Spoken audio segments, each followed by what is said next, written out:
Chapter 11. Even with eyes protected by the green spectacles, Dorothy and her friends were at first dazzled by the brilliancy of the wonderful city.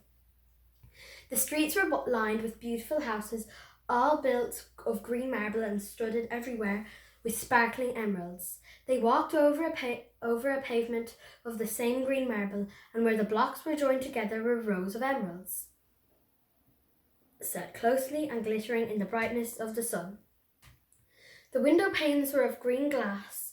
Even the sky above the city had a green tint, and the rays of the sun were green.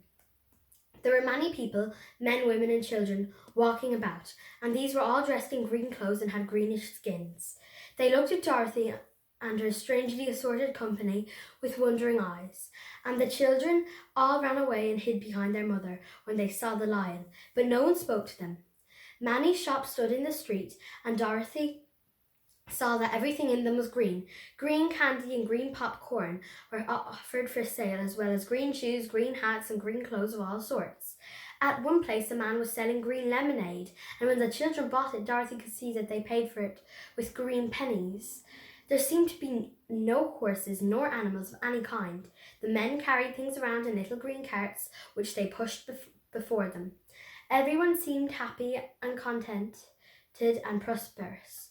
The guardian of the gates led them through the streets until they came to a big building exactly in the middle of the city, which was the palace of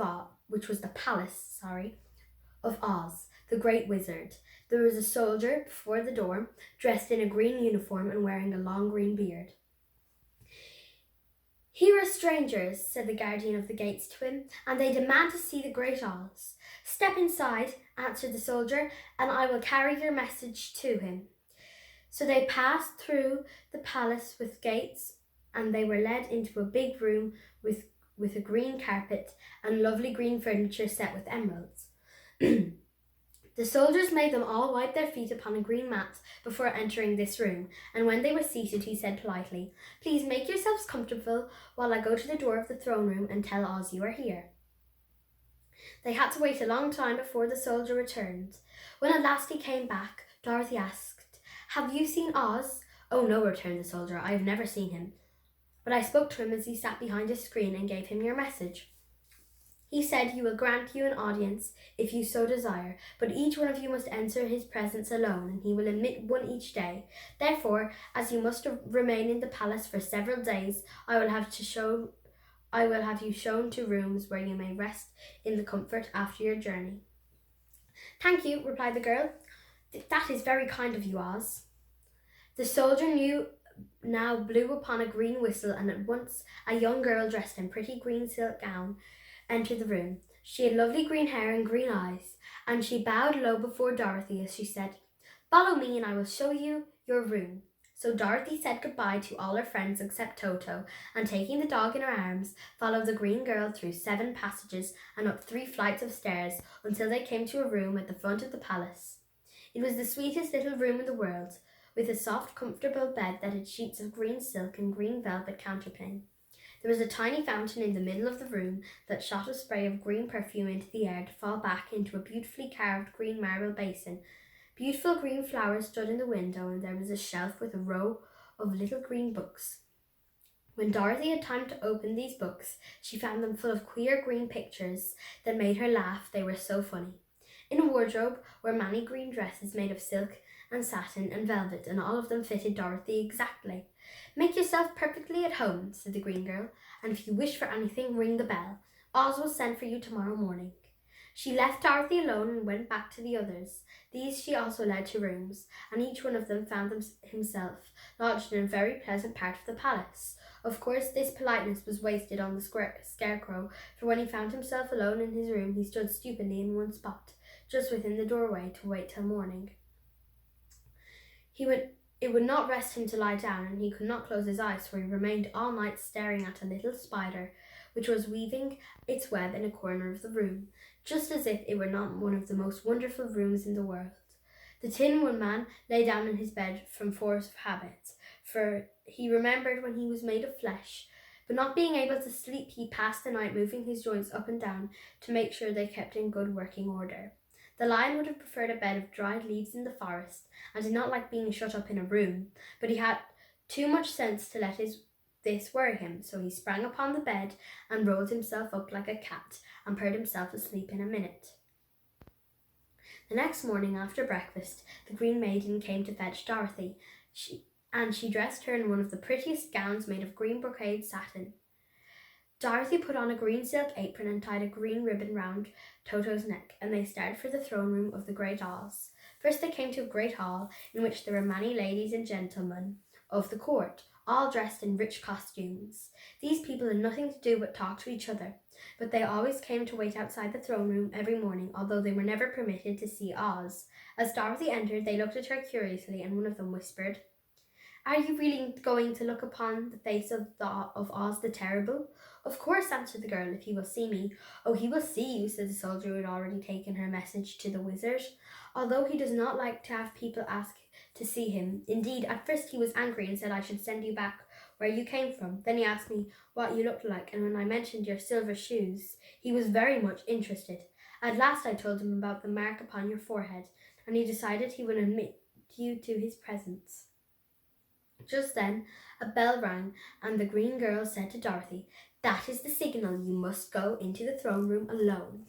She opened a little door, and Dorothy walked boldly through and found herself in a wonderful place.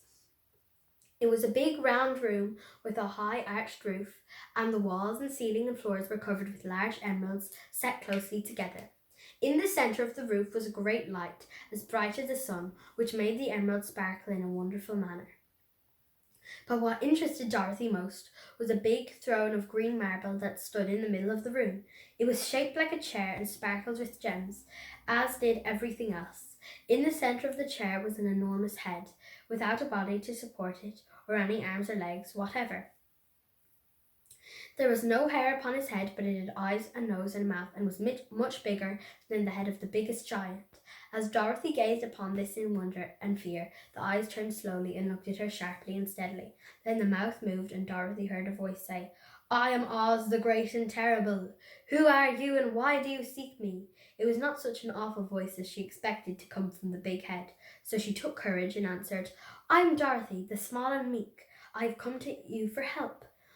The eyes looked at her thoughtfully for a minute, then said the voice, "Where did you get the silver shoes?"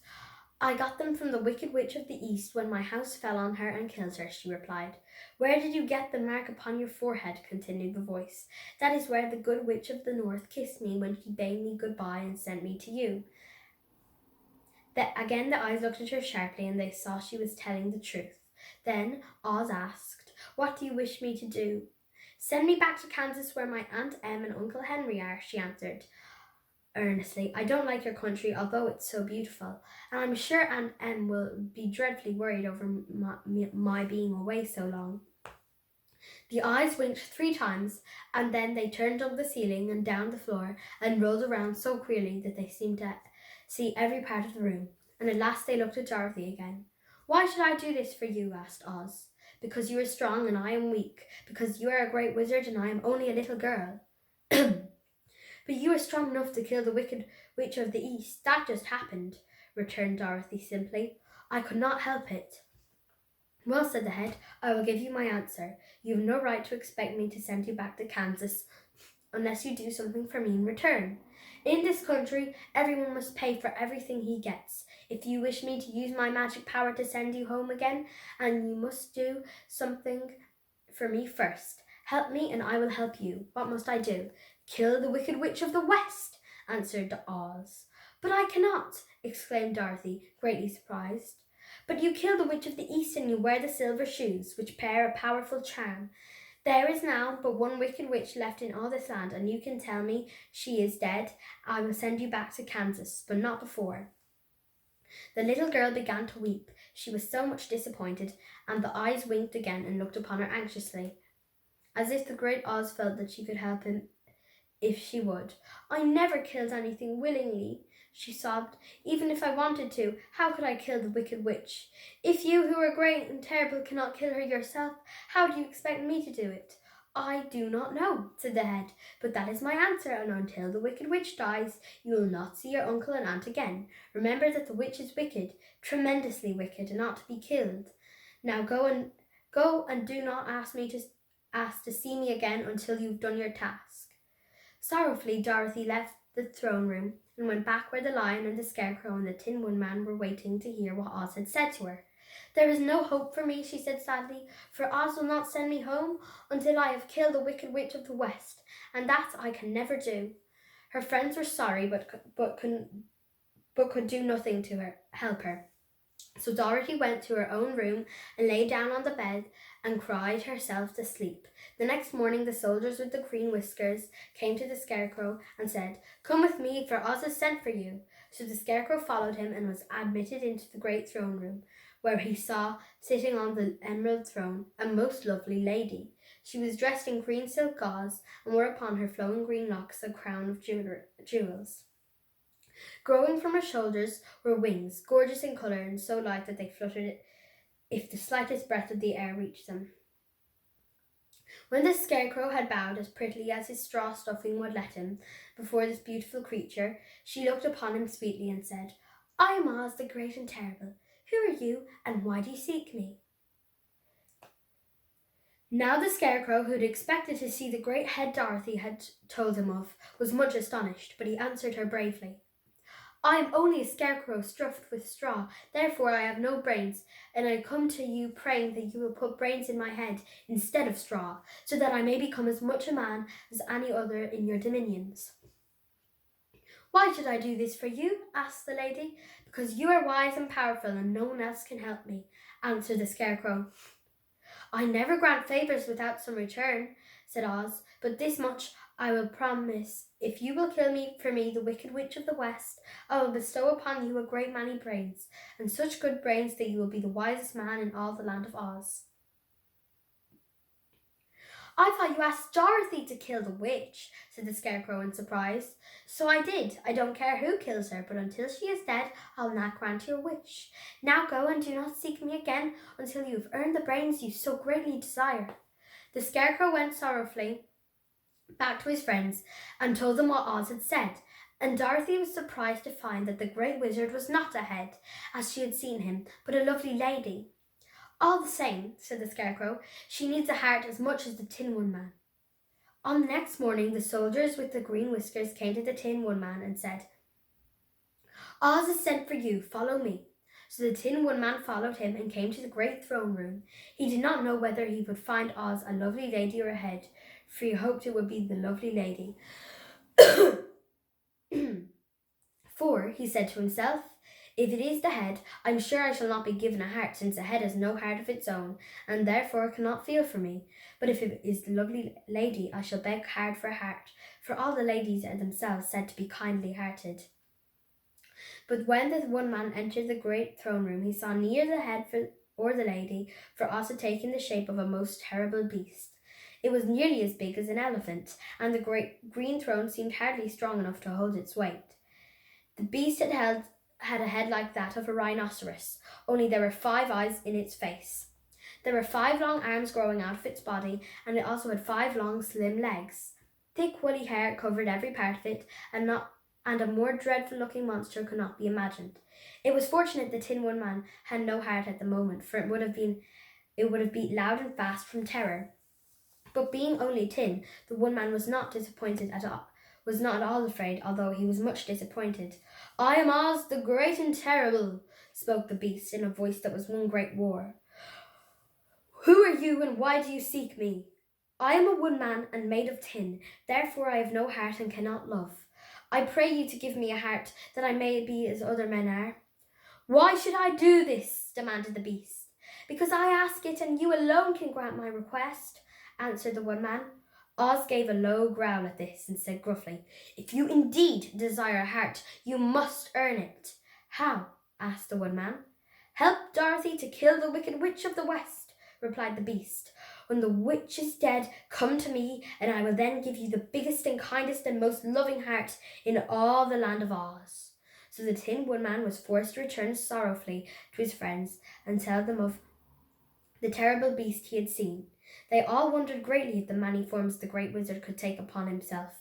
And the lion said, "If he is a beast when I go to see him, I shall roar my loudest and so frighten him that he will grant all I ask. And if he is the lovely lady, I shall pretend to spring upon her, and so compel her to do my bidding. And if he is the great head, he will be at my mercy, for I will roll the head all about the room until he promises to give us what we desire. So be all good cheer, my friends, for I will yet be well." The next morning the soldier with the green whiskers led the lion into the great throne room and bade him enter the presence of Oz. The lion at once passed through the door and, glancing around, saw to his surprise that before the throne was a ball of fire, so fierce and glowing he could scarcely bear to gaze upon it. His first thought was that Oz had by accident caught on fire and was now burning up. But when he tried to go nearer, the heat was so intense that it singed his whiskers, and he crept back trembling to a spot near the door. Then a low, quiet voice came from the ball of fire, and these were the words it spoke: "I am Oz, the great and terrible. Who are you, and why do you seek me?" And the lion answered, "I am a cowardly lion, afraid of everything. I came to you to beg that you give me courage, so that in reality I may become the king of the beasts, as men call me." "Why should I give you courage?" demanded Oz. Because of all wizards, you are the greatest, and alone have the power to grant my request," answered the lion. The ball of fire burned fiercely for a time, and the voice said, "Bring me proof that the wicked witch is dead, and that moment I will give you courage. But as long as the witch lives, you must remain cowardly." The lion was angry at this speech, but it could say nothing in reply, and while he stood silently gazing at the ball of fire, it became so furiously hot that he turned tail and rushed from the room. He was glad to find his friends waiting for him, and told them his terrible interview with the wizard. "What shall we do now?" asked Dorothy sadly. "There is only one thing we can do," returned the lion, "and that is go to the land of the Winkies, seek out the wicked witch, and destroy her." "But suppose we cannot?" "Then I shall never have courage," declared the lion. "And I shall never have brains," added the Scarecrow. "And I shall never have a heart," spoke the Tin Woodman. "And I shall never see Aunt Em and Uncle Henry," said Dorothy, beginning to cry. "Be careful," cried the green girl. "The tears will fall on your green silk gown and spot it." So Dorothy dried her eyes and said, "I suppose we must try it, but I am sure I do not want to kill anybody, even to see Aunt Em again." "I will go with you, but I am too much a coward to kill the witch." "I will go too," declared the Scarecrow, "but I shall not be much help to you. I am such a fool." "I haven't the heart to harm even a witch," remarked the Tin Woodman. "But if you go, I certainly shall go with you." Therefore it was decided to start upon their journey the next morning, and the Woodman sharpened his axe on a green grindstone and had all his joints properly oiled. The Scarecrow stuffed himself with fresh straw, and Dorothy put new paint on his eyes that he might see better. The green girl, who was very kind to them, filled Dorothy's basket with good things to eat, and fastened a little bell round Toto's neck with a green ribbon. They went to bed quite early and slept round until daylight, until they were awakened by the crowing of a green cock that lived in the backyard of the palace, and the cackling of a hen that had laid a green egg. And that was chapter 11, The Great Oz, I think. Thank you for watching, and I hope you enjoyed. See you next week. Bye!